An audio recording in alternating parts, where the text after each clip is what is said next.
सुन्दरि माधवी चन्द्र सहोदरि एव मयि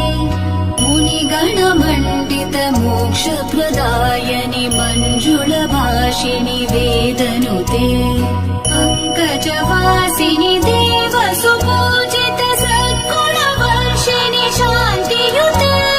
जय जय हे मधुसूदन कामिनि आदिलक्ष्मि जय पालय माम् जय जय हे मधुसूदन कामिनि आदिलक्ष्मि जय पालय माम्